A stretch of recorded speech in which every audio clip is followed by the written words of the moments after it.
let me get present, right? Good afternoon to everyone, to all of us. This is Jenenne Macklin. I'm here with a Thursday tip. I've been walking on this journey with you now for at least probably about 4 weeks, which is more than I've ever done before. Finding some inspiration, and I hope possibilities for you to consider in this time of illusion, but really a time of stillness, a time of focus, a time of turning within, a time for us to really evaluate the way we're living our lives, how we've been living our lives, and the choices that we've been making. So I started the beginning of this week on Tuesday, and on Tuesday it was, what's the promise that you made to yourself? And that was regarding health. There's 4 areas of your life. Draw a T, I guess. One is going to be health. One is going to be religion and spirituality. The other one's going to be financial. And then it's going to be relationships. So Tuesday we looked at health, because I really believe that so much of what's happening on the planet is about how well we are willing to be responsible for our health and make those hard choices. Are we just going to keep taking all the pills from the pharmaceutical companies and complaining because it's easy? Then yesterday I dived into money a bit, really talking about how I came to the passion and the inspiration of empowering women particularly, but everyone, to have a different mindset, a different understanding about money, so you could have more money, and that you can build your savings, your emergency, your investments, so that you can live the life that you want to live, that I know you desire. And more importantly, it's the life I know you're intended to have on this planet. You're supposed to be happy, you're supposed to be fulfilled. But it does require some commitment, it does require some courage, and it requires that we are consistent. So today I wanted to hop on, and it's, what was the promise you made to yourself regarding either your religion or your spirituality? They're different to me. I hold them different. I hold religion different because religion has rules. There's Christians, there's Jewish, there's Muslims, and it goes on, and each one has their path that you're supposed to take to get to wherever. Spirituality is a little bit more open, and I dived into spirituality in my 20s. But I grew up in Christianity. I grew up in the Baptist church. If you know, I was in church at 10 and got out at 2, and then we had BTU, and we had the Lord's Supper on Sunday, the first Sunday. But it would be in my 20s that I would realize that there are other religions beside one. There's 5 major religions, and that they all have incredible principles. So what I realized is so much of our life is built on our family and parents passing down to us their experiences, and how often do we really explore on our own a teaching and principles and then make a conscious choice about what we want to believe. I couldn't get past in my 30s the Christian Crusades, and that they killed babies and women and children to bring this teaching to the planet. And I know of other teachings that wasn't required. So I really had a hard time, in spite of being grown up in it, just staying with that awareness that if anything's that amazing from God, then why were we killing women and killing children? So I'm more of a spiritual person. I'm ordained as a minister. And, Abraham Hicks, the law of attraction, the law of gravity, the law of energy, the law of vibration, all of that is what resonates for me. But you know what, at this point, it really doesn't matter. What I want you to ask yourself is, what was the promise you made to yourself regarding it, whether it was religion or spirituality? In religion, did you promise that you would pray a certain amount of times?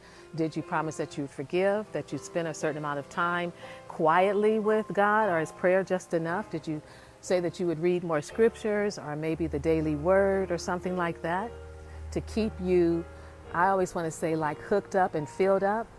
Or if you're more spiritual, like me, you always notice I'm outside. I'm always outside because it reminds me of God. No one is building these trees but God. We can't make a tree if we wanted to. Jesus couldn't even make a tree. A lot of the prophets, Moses, they couldn't make a tree, but there's only one power and one presence is going to make a tree. And so I'm in my backyard, so I always have to show you nature. And so, when I look at that tree, I know that this tree will be completely full. I see it filling in. Now, 2-3 months ago, it was completely bare. And so long as I know that that process is happening on this planet and something is making that happen, then that's the something that I want to believe in. That's the something I want to anchor myself in. That's the something that I believe is breathing my breath and beating my heart. You'll hear me say it all the time. Because we're not beating our breath, and we're not beating our hearts, and we're not breathing our breath. We don't have time to. This is the only time that we've been able to really kind of slow down, and we're slowing down more and more to the point I'm forgetting what days it is, and the routines around our home is changing. But this is the time to slow down and dive in, to pull out your Bible, to pull out your Quran, whatever that reading is, and dive into it and look to that for peace. Look to that for comfort. Look to that for understanding. Because if you keep looking at the TV, you're not going to get it there. So my question to you is, what did you promise yourself you would do differently in 2020 than you had done in 2019? And are you doing that? Are you doing that? I stay so close to nature because it keeps me so close to the awareness of a power and a presence greater than me. And if you have either one, do you believe in that power? But more importantly, do you trust it? Do you anchor your life and your living in that, such that no matter what comes your way, you still know you're going to be okay? This world is going to be fine. We didn't create this world. We created what's happening on it, but we didn't create the planet. We didn't create this beautiful paradise that we live in. Man didn't do that. We do really good to destroy, to tear down, to build up what we think it's supposed to be instead of embracing it. And yet we live on a planet where we have to share nature all around us, all around me. I've got my tangerines over there. We live with nature all around us, and we walk right past it. We don't even notice it. We just keep on going. So what is it that you promised that you were going to do? I love the Quran. I love the teachings in the Nation of Islam, because I think it would be amazing if everybody stopped 5 times a day and prayed, that everything shut down. Whatever religion you were, that we all stopped and prayed, that we connected again. But since America, United States at least, isn't that way, what have you done to make sure that on a regular basis you're feeding your soul and feeding your spirit? That's it. How many of you here on this thread are essential workers? How are you doing? What's sustaining you? How can we sustain you? So that's what I think about when I think about religion or spirituality. How do we sustain others? How do we send out and lift up prayers to include everyone? I'm sure we're not just praying for the brown people or for the yellow people or for this people. I love the fact that we have gotten so whatever with naming people by colors. It's amazing. But we're praying for everybody, that everyone everywhere on this globe is being activated to forgive, to embrace greater love and acceptance and tolerance. We're imperfect. This whole thing is imperfect. How do us as imperfect beings become more perfect as we go on this journey, such that we're welcoming others, we're holding a space for others? We don't know who our essential workers are. We don't know what race or what nationality we are. Why do we care? We want anybody who's in there that's committed to saving our lives. So it's funny how when you get to the hospital and you're sick, out to hospital and well, and then talk crazy about somebody else. Happens, it always makes me wonder, where does your religion or spirituality show up? You know, when I get on Facebook, I get on and get off. Someone was saying the other day about, oh God, no wonder there's so much anxiety. But if you're leaning on, trusting in a power that's bigger, that's greater than you, how come there's so much anxiety? How come there's so much fear? I choose to define this experience for myself, because if I leave it up to the media, they'll scare me to death. As far as I'm concerned, we're in an evolutionary period. We're being called to step into something new, something different. We're in a transformational period. You don't think when Jesus hit that town and started walking around, it didn't transform things? It didn't create an uproar? You don't think they were going through something similar like what we're going through? I see of the saints and sages.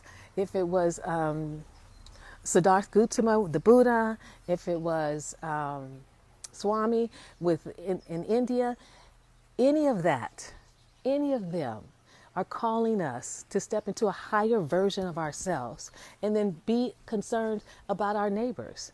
When I did do my studying to be ordained, there were 5 major religions, and of the 5, they all had the very same principles. It's amazing how much we can argue with each other. American can have us fussing with each other. And, you know, you got to be a Christian, you got to be a believer, and you got to be this. When every one of those prophets came to bring us closer together, to remind us to forgive, to remind us to think about something more than just ourselves. And I think that's what this time is about as well. So what was that agreement? What was that promise you made to yourself? And how well are you keeping your promises? Are you just sitting there in front of the TV waiting for them to say, okay, the lockdown is over, and you think you're going to go back to the life the way it was? When you're sitting there, you could be actually activating a power that's within you, to give you the peace, the calm, and the clarity, and the confidence and our courage you need to move forward through this process and this experience. So I'm just asking you to tap in with yourself. Because see, before you can keep the promise to the kids, before you can keep the promise to anyone else, you got to start with you. Giving that promise to you and God, however you define that for yourself. And then from there, it spreads out into the universe. From there, it spreads out into the world. We get to send that out. You know, bickering on Facebook about whose God says this and who believes that, to what end? To what end? They all say forgive. They all say sit into the stillness. They're all saying the same things. It's just as man comes along, we always want to create our own whatever. And now we're cutting the pie so thin that the slices don't even taste good anymore. So ask yourself, dive into your own, what was it? It would have been your New Year's resolution. What was your New Year's resolution? We've looked at your resolution when it came to your health. We've looked at rights to money. And now today we're tapping into spirituality and religion. And in those areas, where can you strengthen your commitment and your resolve, which will give you more peace and fulfillment within? I'm Jenenne Macklin. I'm on here to empower you, to inspire you, but I also want you to think. I want you to really think, because that's what this time is about. Try not to be on the that regular routine of life, doing what you've always done, thinking you're going to get some different results. Be willing to step out and do something different. Be willing to stand in your religion or your spirituality differently. And I don't mean standing it out there in the world and talking to everybody and God's this and God's that and back and forth on Facebook. I'm talking about within the stillness of your heart. Go in your own closets. Go into your own prayer rooms and prayer corners. There was a movie out, I don't know where you pray, but the most important thing that I remember about the movie was that this mother had created a prayer room. It was a closet. And when you walked into the room, it was just full of all her prayers. Can you imagine what that would do in your home and for your life and your family if there was a place in your home where whatever the prayers were there, and that you would go there and that would be that place? Do you know how that would feel to create that space for you wherever it is? I love that in the Nation of Islam, they put their mats down wherever they are and they do their prayer. What can you create that will give you that sense of connectedness, that you know there's something taking care of you and it's not the man in charge? What can you do that nervous or you get into fear, a place where you can go within your own home and your own space and sit in that stillness and just simply know and affirm that everything. Hi, Kate. I'm getting ready to head off, girl. How are you doing today? But look in your own life. My spirituality keeps me grounded. I don't think outside of one time I felt fear throughout this whole process. I've claimed that we're whole, healthy, and complete. There's no virus over here, none of that. And there hasn't been. And that's what I stand in. So what are you claiming for based on your own principles and your own beliefs? How are you using those to anchor you and keep you out of fear and keeping you more in faith? Because, you know, being in faith takes more time and energy than it does to be in fear. We know how to be in fear. We have fear on lock because that's what we've been programmed. And fear is simply an automatic thought that just comes automatically. Because we've said it to ourselves so much, fear just pops up. And it pops up so quickly and silently that we barely catch it because we are so used to being in fear. So faith is a harder ticket. Faith is a harder truck. That's like a truck up the mountainside because it requires that you continuously put one foot in front of the other.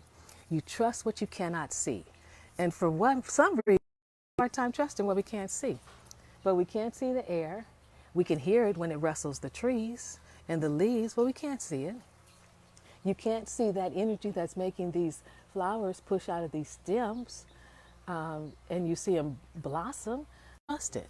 So then how do you trust that process more in your own life, your day-to-day living, so that you stand in your faith and you power? That's what I know keeps me anchored. Every time I go, inhale, exhale, and I say thank you, I mean, I'm like, thank you for that. That's yummy. Because otherwise, if you go, and you don't have a breath, then you know it's time for you to leave the planet. So one of the biggest things I think we can do across the board, whether you're religious or whether you're spiritual, is step into two words. And they're just different degrees. One is gratitude and one is appreciation. And I also speak at Unity Church, so I'll be speaking this Sunday. And the theme for the month is appreciation. So my message is going to be appreciate it all.